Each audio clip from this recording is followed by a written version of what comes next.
Hi, folks. Thanks for tuning in. For Thanksgiving week, we're going to enjoy some previous episodes of This Day in History. I hope to be back with new videos after Thanksgiving weekend. Thanks again, and I hope you have a pleasant and fulfilling Thanksgiving. Hi there, and welcome to This Day in History for November 23rd. November 23rd is the 327th day of the year in the Gregorian calendar, with 38 days remaining until the end of the year.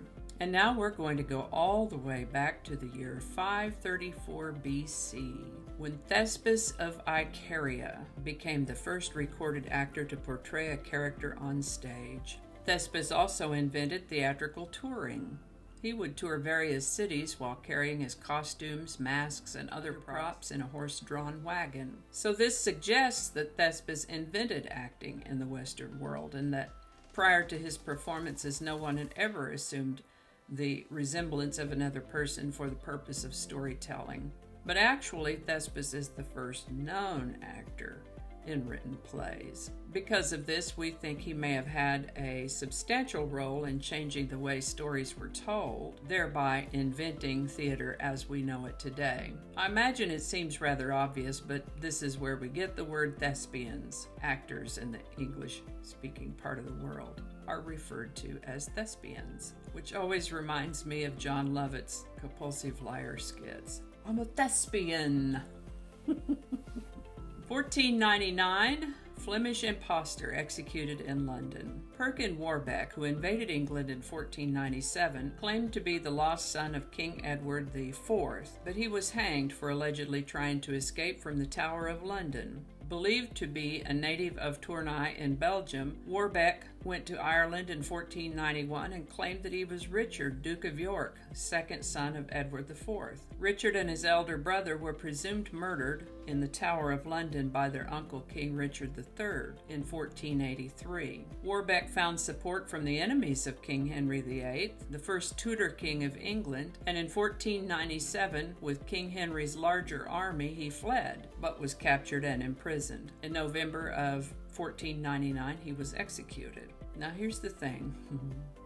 Since Warbeck's story was written by the Tudors, history's victors in this case, it might never be known whether he was actually Richard of York or just a Flemish impostor. A different sort of thespian, I guess.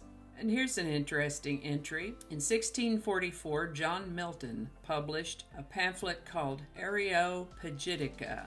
Areopagitica. This was a pamphlet decrying censorship. So this has been going on for a long time, hasn't it? In 1859, legendary outlaw Billy the Kid was born. The infamous Western outlaw known as Billy the Kid was born in a poor Irish neighborhood on New York City's East Side. Before he was shot dead at age 21, Billy reputedly killed at least 9 people in the American West. Billy the Kid called himself William H. Bonney, but his original name was more likely Henry McCarty. In 1876, corrupt Tammany Hall leader William Mager Tweed, better known as Boss Tweed, was delivered to authorities in New York City after being captured in Spain. In 1888, American comedian and musician Adolph Marx, better known as Harpo Marx, was born in Manhattan, New York on this day. He died in September of 1964 at the age of 75. 1889, the first jukebox went into operation at the Palais Royal Saloon in San Francisco. 1892, Russian-French illustrator and designer Erte was born on this day. Interesting work. He made sculptures and visual art and set and costume designs for the movie industry. He died in 1990 at the age of 97. 1924, Edwin Hubble's discovery that the Andromeda Nebula was actually another island galaxy far outside our own Milky Way was first published in the New York Times. 1936, Life magazine is reborn as a photo magazine. It enjoyed immediate success. Almost overnight, it changed the way people looked at the world by changing the way people could look at the world. I guess you could say the internet has done a similar thing now. At its peak, Life magazine had a circulation of over 8 million proving a significant influence on American life in the beginning and middle of the 20th century. Life ceased running as a weekly publication in 1972 when it began losing audience and advertising dollars to television. There's always some new kid comes around, steals all the attention. In 1940, in World War II news, Romania became a signatory of the Tripartite Pact, officially joining Axis powers. In 1959, the Birdman of Alcatraz was allowed a small taste of freedom. Robert Stroud, the famous Birdman of Alcatraz, was released from solitary confinement for the first time since 1916. And you may wonder, why was he in prison forever and in solitary confinement for most of it? Well, that all started when he killed a bartender in a brawl. I'm going to guess alcohol was involved. Shortly before he was to be released in prison for that, he killed a guard. He insisted this was in self-defense, but he was convicted for that too. He got the death penalty that time, but his mom wrote a letter to President Woodrow Wilson, and President Wilson commuted his death sentence. Instead, he was to spend the rest of his life in solitary confinement, which is worse than death for some people. Anyway, somehow, for some reason, I don't know why, people started bringing him canaries. And he became an expert in ornithology, or the study of birds. He even wrote a book about it, but the publisher decided not to pay him. And since he was in prison, he couldn't sue the publisher for non-payment, so he took out advertisements to complain about the situation instead. Prison officials handled that by sending him to Alcatraz. His book, by the way, if you're interested, is The Digest of Diseases of Birds by Robert Stroud. I'll see if I can find a link to it and put that in the show notes. It's a 500-page text that included his own illustrations. He really hated being in solitary and tried to commit suicide several times. Eventually, they moved him off Alcatraz, and the legendary Birdman of Alcatraz died in a Missouri prison in 1963 at the age of 73.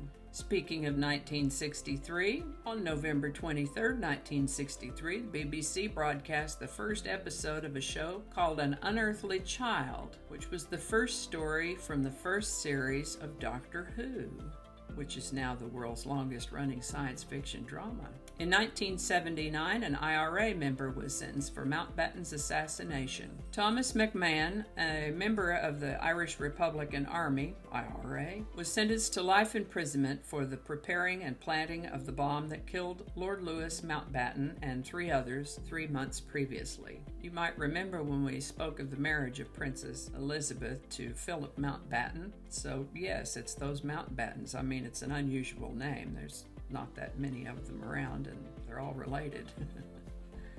In 1981, the Iran-Contra affair. Ronald Reagan signed the Top-Secret National Security Decision Directive 17, NSDD-17, giving the Central Intelligence Agency the authority to recruit and support Contra rebels in Nicaragua. A budget of $19 million was established for that purpose.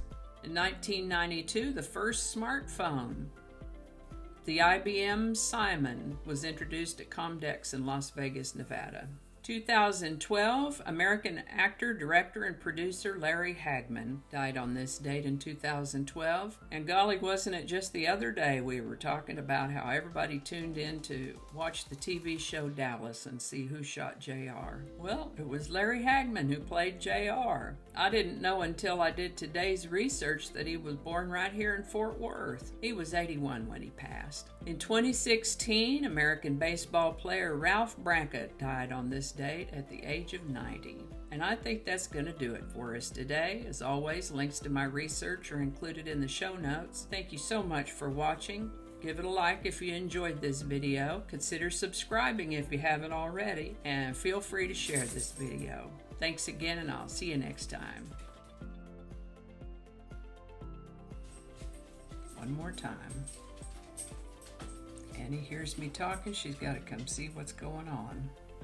Okay, lay down.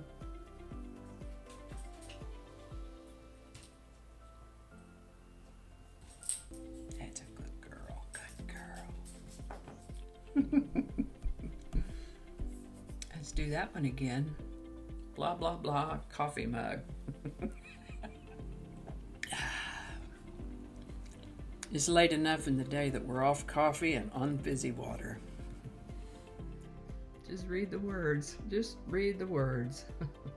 That's a lot of words. Hope I pronounced that right. Who knows what evil lurks in the hearts of men?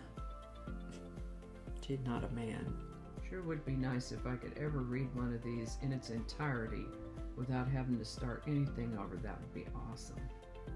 I might have to take another look at that. This is why I don't do live shows.